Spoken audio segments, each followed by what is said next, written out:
Thank you for staying with us. It's a battle for supremacy and show of power in Anambra State over rising insecurity ahead of the November 6th governorship election. The governor, Willie Obiano, has come hard on the Attorney General of the Federation, Abubakar Malami, over remarks suggesting emergency rule in the state. Governor Obiano urged him to stop being a fifth columnist, as President Buhari is interested in a free, fair election in the states. Meanwhile, the opposition People's Democratic Party (PDP) has cautioned the federal government against imposing a state of emergency in Anambra State, describing such move as a ploy to suppress the will of the people and manipulate the electoral process. Babajide, when I saw this, let's pause for Governor Willie Obiano's video, his reaction to the threats to declare a state of emergency in Anambra State. Well, that's a very unfortunate comment by the Attorney General, Malami. Very, very unfortunate. I also reported that to the President, and this is not in the books for the President, because he knows that Anambra has been the safest state in Nigeria for 7 years plus. These invaders from outside Anambra State, from the neighboring towns, we are going to deal with them. We're already working, so there's nothing, even to contemplate state of emergency. Unfortunate. Look at what is happening in the north. They kill dozens every day. Because less than 15 people were killed in Anambra in 2 weeks. Is that the reason for somebody to call for a state of emergency? That's a very unfortunate comment by Malami. I will call him to express a reservation on those kinds of comments. He shouldn't try that. Anambra is doing well. And don't forget that Malami is on the national campaign committee for the APC candidate. So if that's their strategy, then they failed already. Come to the ballot box, Anambra will win and win hands down. Sorry, APGA will win and win hands down. So they are trying to see how they can destabilize us. No. APC has no root in Anambra. There's nothing to call APC in Anambra. Anambra is APGA. So, sir, yes. And I mentioned it, and the president didn't suggest that. President is firm. He wants a peaceful election in Anambra State. He wants a free and fair election in Anambra State. That's the president for you. But if people in his party are going around making insinuations, using his name to do things, the president clearly told me that he does not support that. Full stop. From my experience in journalism, that's a State House correspondent. As in, after meeting with the president. Yes. After meeting with the president, Governor Obiano addressed. He sat down there. Right? Sat down there, and the press corps of Mr. President, it was the people the Governor Obiano was speaking to. So where did Abubakar Malami, if Obiano is saying, no, this is not the mind of Mr. President, where did Abubakar Malami, where did he get that threat of declaring a state of emergency? If a state of emergency has not been declared in Zamfara State, and Niger. And Niger State. And Kaduna State. Anyone is entitled to an opinion. As we have seen, I don't think the president supports this idea of state of emergency. I saw the Attorney General speak with so much anger yesterday in a manner that I had never seen him. And I thought that those comments were unfortunate. They ought not to have come from him as a person. Because you are a lawyer. What kind of state of emergency are you contemplating? The Obasanjo kind of state of emergency where he used the 1963 law that no longer exists? Not even the 1979 law, because the 1979 Constitution is like the parent of the 1999 Constitution. So much was borrowed from the 1979 Constitution to give us the 1999 Constitution. And someone used the 1963 law. Jay, I want you to shed light on this. To impose a state of emergency. You see, when we talk about state of emergency, some Nigerians think that a state of emergency means the president will come like a sergeant major remove all democratic structures in a state, including the parliament of the state, that was an Obasanjo aberration.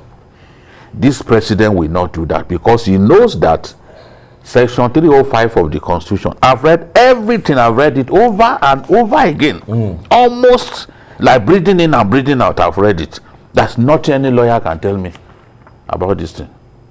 I've read it. There is nowhere in Section 305 was it specified with all of the subsections that where the president is permitted to dissolve democratic structures. Nowhere.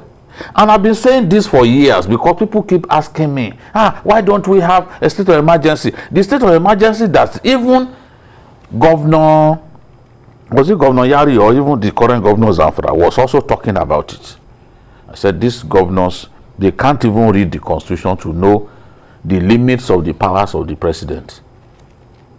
In fact, in that Section 305, the governor of the state is permitted to suggest to the president to come and impose a state of emergency in his state.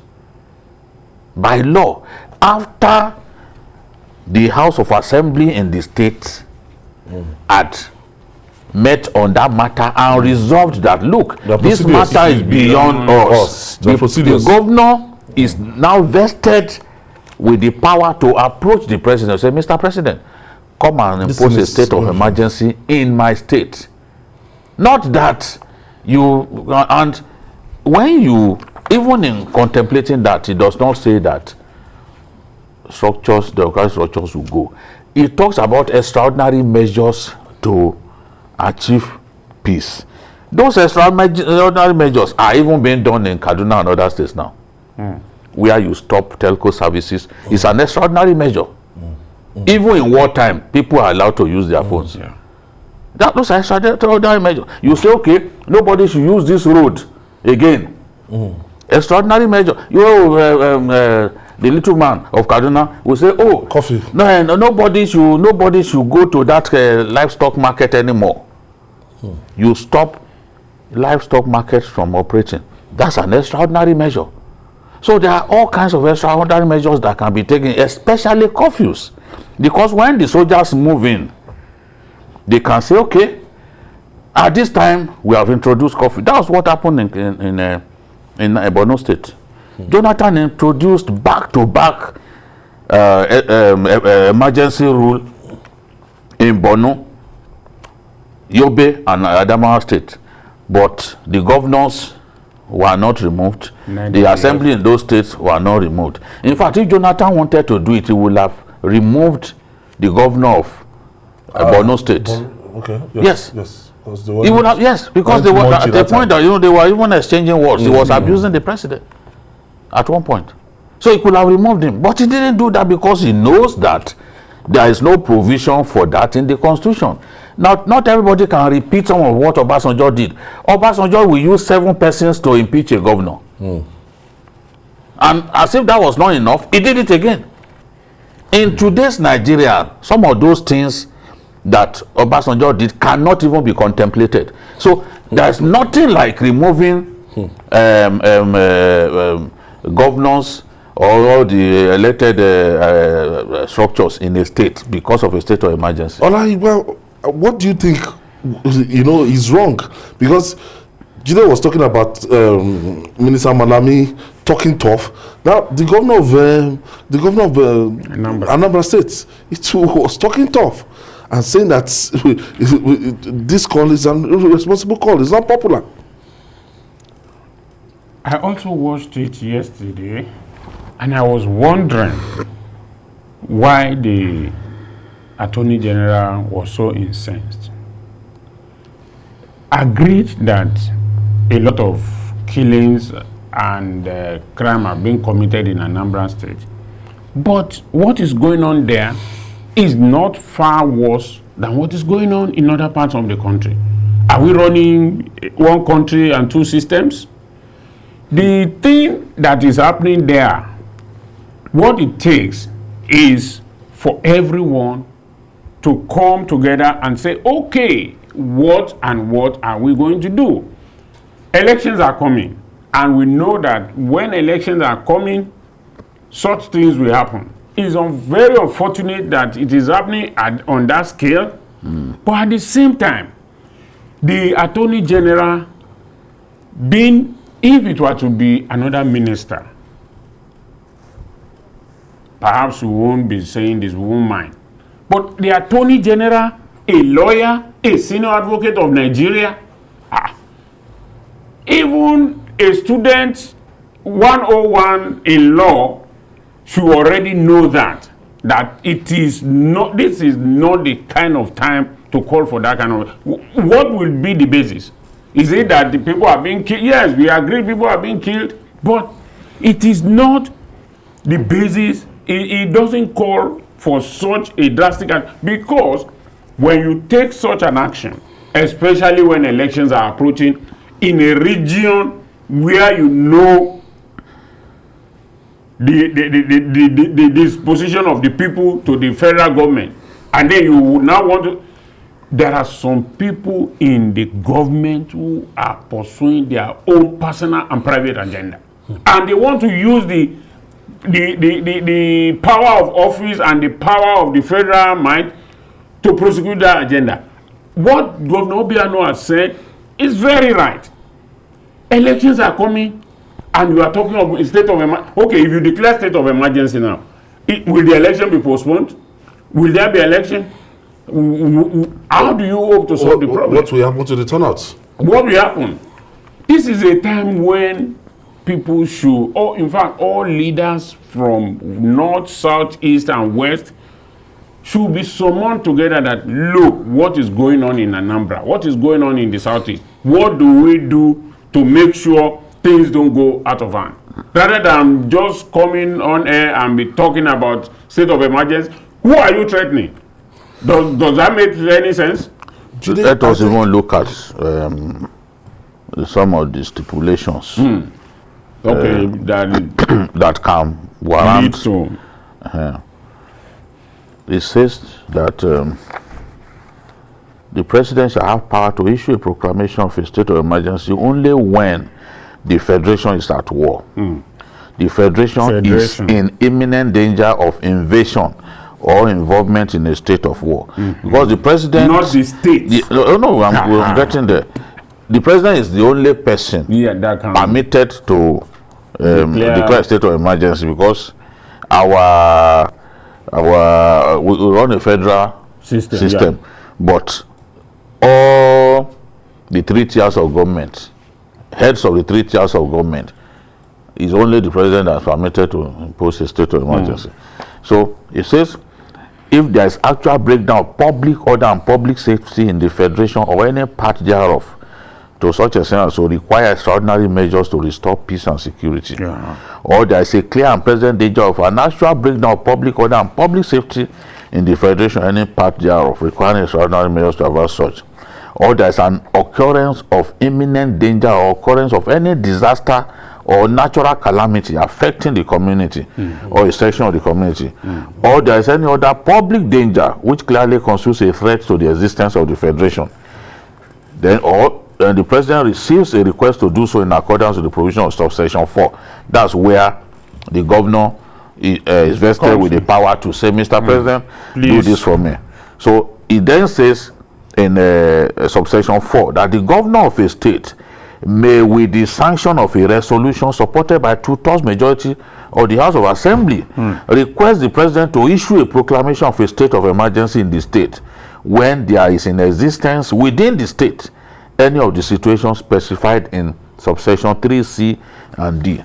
So you can see there is no total breakdown of law and order in Anambra. No. The only time when people experience attacks and the rest, maybe on Mondays, people come out, they get attacked.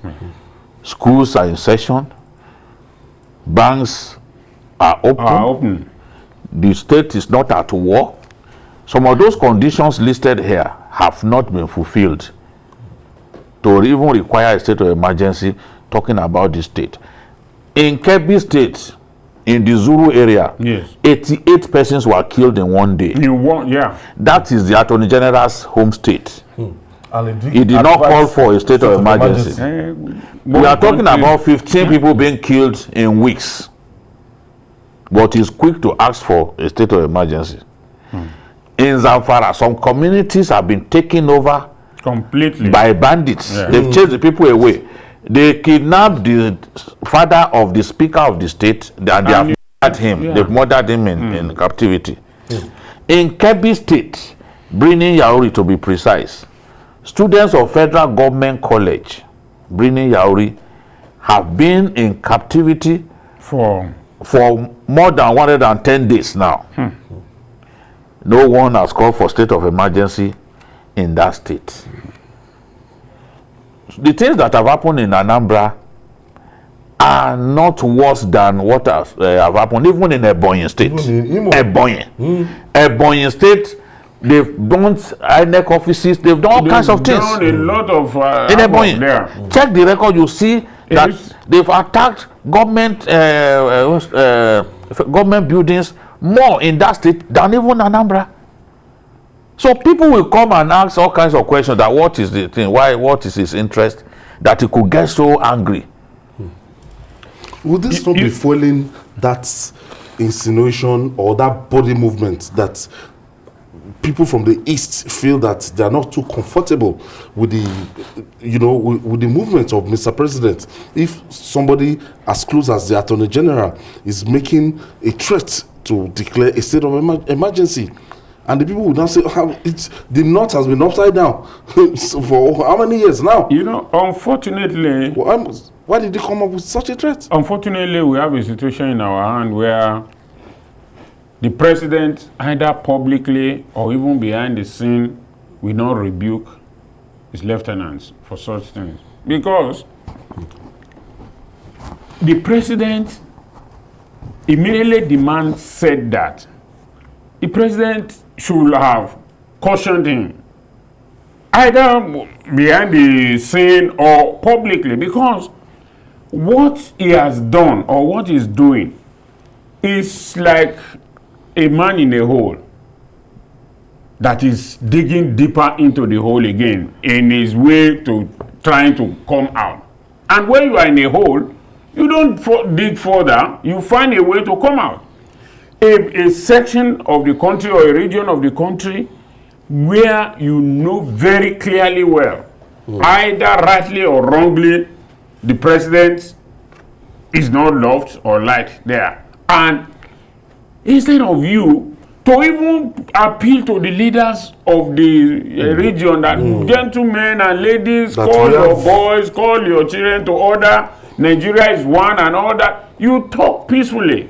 You now come out smoking and unnecessary threats. Do you think the threat was born out of the election that is less than 1 month now? That look, if the situation persists that's the in reason Anambra why State, that's the reason why I shouldn't have said it. Let's protect this election. That the election supersedes every other thing. Maybe that is why Malami just looked at it that look, just a blanket threat. That look. What does the threat amount to? That's the question that I should ask. It's just an impotent threat. Yeah. The state of emergency that he is conceiving in his head, no one will impose that in today's Nigeria. This is not Obasanjo's government. Obasanjo is long gone as Nigerian president. The things that they did then, that they got away with it, it's not at this time that anybody will try it. So what does the threat amount to? Will the threat stop the killing of people? You are issuing threat to a governor. A governor is not the chief security officer in a state. A governor is just the chief logistic officer for security in a state. That's all. Because they are the ones who provide cars, provide trucks for this police. The government, federal government only pays salary of policemen. Some states they even If states they give allowances and all that. They give allowances. Now, if all states fail to support the police with logistics,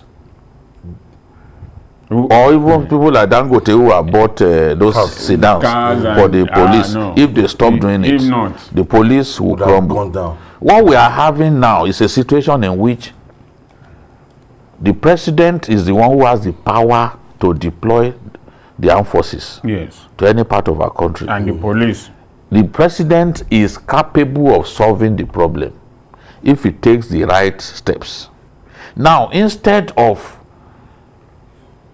the Attorney General to work with the president to see how they can beef up security and ensure that our people can move around freely and cast their ballots on election day, he is issuing threats to the governor and other people. That is not the solution. It's not. Because the governor, what does the governor do? Can the governor order the commissioner of police, for example? No. As we speak now, they've changed the commissioner of police. Yes. Can the governor say, okay, commissioner of police, come here.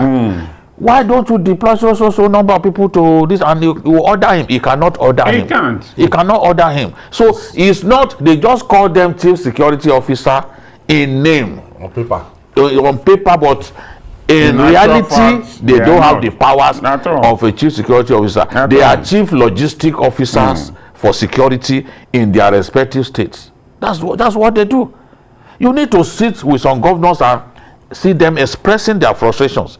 There are some governors who will probably have handled security better in their states. Yes, if it was not under the purview of the federal authorities. But their hands are tied. Their hands are tied. Now, I even think that it's even directing that anger to the wrong quarters. They should direct the anger at the IG, for example, the Inspector General of Police. Civil disturbances are within your powers. Within your powers as this IG in the country. You know, normally we shouldn't see soldiers on the streets. It's part of extraordinary measures that soldiers will now flood the streets just to protect. It's the job of the police. In over 30 states. Now, if we if we provide all that the police needs, let them have serviceable APCs, their own tanks and all that, things will improve. And this election in Anambra, they will do it all. Of course. No, did they not? The last election, was this not the way they were attacking people that time? And people were worried. Did they not do the election? They did it. In 2011, Boko Haram was throwing bombs even on election day. It didn't stop Nigerians from doing the election. People will still vote. Abubakar Malami, I'm sure the jabs and the punch he has been getting since yesterday, you will know that and feel especially from senior advocates of Nigeria, from the eastern part of the country. Yes, you know, the people are angry because they know that, yes, what is happening in Anambra, in the east generally, is undesirable. We don't want to see people stop from going about their lawful duties, especially on Mondays, you know. They are business people. They are business people. Commercially oriented people. Yeah, so we don't want to see killers. People. We don't want. They mind their business.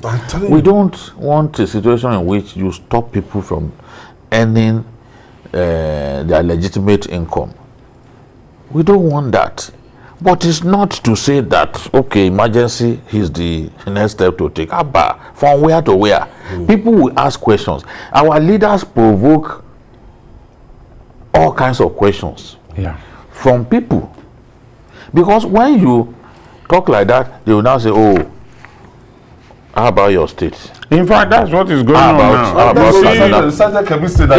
You see, that's what.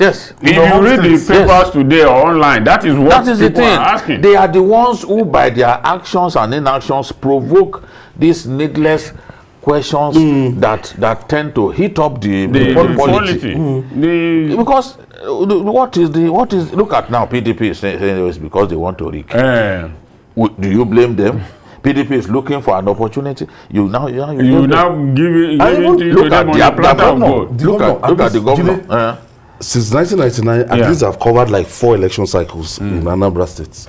and what the governor said is not far from the truth. Yeah. So if you are saying that this party, the truth there is that that state after the election, it will be difficult to say a party will take over, because it's just they are traditional, the remnant of the legacy of Dim Ojukwu. Abga has always won. That is the only thing left. The way it is in that state, Abga always wins the local elections, State House of Assembly. But when it comes to the National Assembly election, PDP will dominate. PDP will take it. So APC is not in the equation. No, they've not been winning elections in that place. This time around, more and more people are defecting. Yeah. And Abga has its own internal problems. That is maybe that is this time around, they think maybe APC will do much better than it had done in previous years. I expect that even when the governor is talking, he too will say APC does not exist. That's the way politicians talk. After all, Akpabio said, with the president in attendance at a rally, that everybody in Akwa Ibom has joined the APC. And I was looking at him. We saw the result now. Somebody who only win one local government. And the president was watching and he said, I know that everybody, Mr. President, as you can see, everybody in the stadium was filled to capacity. Yes, they followed him. They mobilized to that stadium. No problem. On election day, we know the kind of anybody, you can feel a stadium. Yes. Yeah. Because when I'm watching a rally, the time when I can sense that a party is wrong is when in that stadium they are wearing ashwebi. Okay. When I see them wearing ashwebi with that mammoth crowd, I know that is the party to beat. Mobilization. That means they mobilize. That means because for you to arrange to give yourself ashwebi, not t-shirts. That means because some people give t-shirts. No, t-shirts. They can share that one. Okay, so you must be organized. Yes, now at your own low level, right up to your age, before you can be able to share ashwebi to people. You know, they will sow it. They will sow it. You know, and all that. So when you see them, because to get people into a stadium for a rally, you pay money. The cheapest thing. Yes, you pay money, and you give money at the level of the leaders of the local government, wards, and even streets. I've seen them park in front of this Polaris bank here to share money. They were going for a rally and they were saying, 500, 1,000. So they were sharing the money. That's the way they packed their bus as if they wanted to do banking transactions. They packed there and I saw them, they were sharing money. That's Nigerian politics for you. But when you see them, they are wearing the same ashwebi, fear them, they can win an election. Yes. Prince Will is calling us from Lagos. Thank you for staying with us, Prince Will. Okay. Good evening, Mr. Ayo and Babajide. Good evening, and Dr. Egbile. And the man at the left hand. Dr. Laika Egbile. Thank you. Thank you very much for this journalist hangout. I've been calling for years, but thank God I got people today. Congratulations. Babajide and Ayo, you people have been saying the truth for many years till now. But the problem is that how can that truth work out? The government, the president, Mr. President, and his cabinet listen to this. Look, let me tell you, 2 days ago, a senator from Anambra came on Channel television. He said something, and what he said was the truth, that the president needs to talk to this internals, talk to this youth. Forget about the body language that you are saying, that you will treat them, you will tell them the language you will speak the language they will understand. Let them just calm down. Let the elders calm down. Talk to these guys. Talk to people. The language they will understand. Not firing them, not by forcing them. But talk to them. Say, listen, we do this. We understand the road is not good. Yes, okay. I get the drift of your... It's very high. All right, thank you. Thank you. I think, yes, and we're still talking about dialogue here. Yes. Dialogue here. Yes, the president went to Imo States, but a lot of people are saying now that, look, the president would need to engage these people more. and they will need to see that, oh yes, this person, the president demonstrated leadership in the trip to Imo State, but unfortunately the same is the IPOP people who declared a sit at home that day again, so the streets were deserted. No, you see, the issue is that people or IPOP will continue to oppose the president, and some people in the southeast will continue to criticize. But what it needs is that understanding that you don't have to wish them away and say, well, they don't like me, and I don't care. You are a father of all. The trip to Imo is good, but I think it is cosmetic. Because what was achieved there, you only met with government people. You only met with people who are in government or who are near government, some selected people you met with. The real people at the grassroots, you never met with them. And those are the kind of meetings that I think the president needs to undergo or convey with all these people. Before we move on, there's there are some set of people, when we mentioned the people the president should meet with and everything, there are some people, they are in diaspora, they are not in Nigeria, and it's like a nucleus of IPOP, and they found the embers of disunity, discord. They're in London, they're all over the world. You see them. They have followership on Facebook, followership on Twitter. They do all sorts of. How do we treat this case? Because those ones, they are not in Nigeria. They can afford to tell people that, oh, Nigeria we born, but we are in Nigeria. Our children are in the country. How do we treat these people, Nigerians in diaspora? Honestly, if we provide good leadership, good governance, those guys will be rendered irrelevant. Who will listen to them?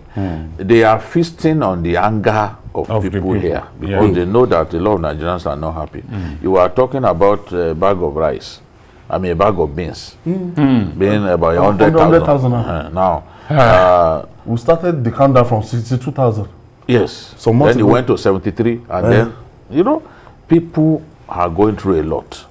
Those of them in the diaspora, they send money home. Yes. They are frustrated too that a lot of their earnings go to saving people from dying from hunger.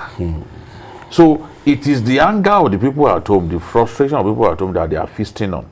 But with good governance, with a lot of the problems that we are grappling with now being solved incrementally, I can tell you that nobody will care to listen to. In fact, they will be attacking them. Yes. And they too will stop even posting the rubbish that they are posting. But they know that people are angry. They know that people will want to watch. So that is the thing. Government has to be focused on delivering the dividends of democracy and bringing about real growth and development that people can see. Real growth and development that will have an impact on the ordinary Nigerian. Once you continue to do that, you are focused, you are not distracted, honestly, things will change. After all, you see what happens in other countries. We even give people money to procreate. Yes. Husband and wife married, they say they don't want to have children. They can regulate the population. France,